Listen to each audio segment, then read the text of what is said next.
Hey guys, I got some merch coming out for the 7-year anniversary of the channel. I'll announce more in just a few days.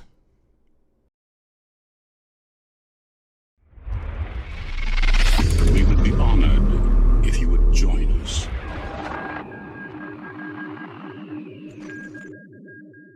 I'm really confused how George Lucas could have sold Lucasfilm to Disney, considering he was never a fan of Hollywood at all. I understand he had a relationship with Bob Iger, but anyways, this information from the Star Wars archives will surprise you with George's very brash explanation of corporations and how he connected it to the Star Wars prequel trilogy, namely The Phantom Menace. George Lucas says, "The film starts with corrupt corporations doing things behind people's backs. The Jedi are trying to solve the mystery. A corporation is a shark without a conscience.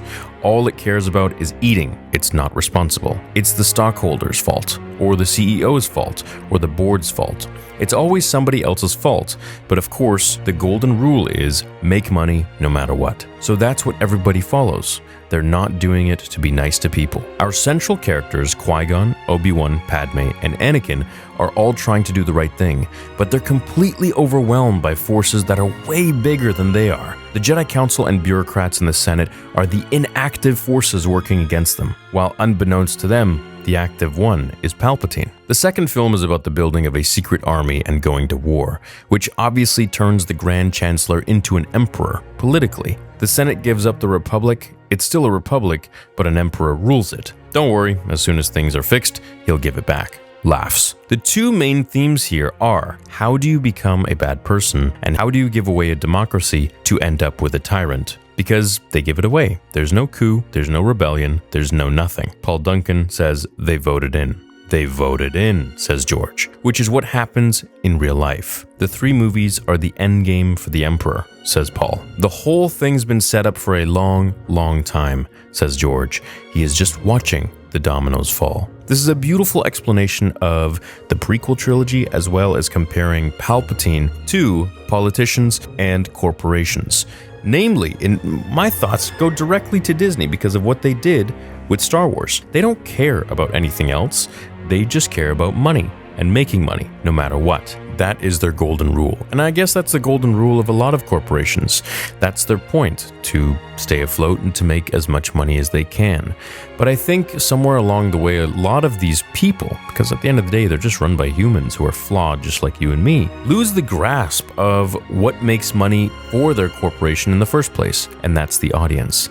If the product is crap, the audience will stop consuming. And I feel this is a major problem with Hollywood and corporations in general, is that they've become too arrogant. They become too cocky, too foolhardy. Much like Darth Maul taunting Obi-Wan, when unbeknownst to him, to his last surprise, does Obi-Wan do a jump, leaping flip and end Maul. Now, I'm not saying that's going to happen to any corporation or to Disney at all, but I'm saying that they are very detached from reality, in my opinion. I think that they need to really go back to the drawing board and focus on what made a lot of these corporations that they have purchased and acquired so successful in the first place. And the answer always goes back to the fans, to the audience. And to me, that is by far and large the most important part of any fandom, because without fans, you do not have anything. And that's the same with YouTube, it's the same with my channel, and anything else. Without customers and fans of your product, you don't have anything. And so the same goes for Star Wars. The fans are what made Star Wars after George Lucas created it. They are what kept it live and going. And I think Disney needs to start respecting the OG fans a lot more than just trying to create their new stuff.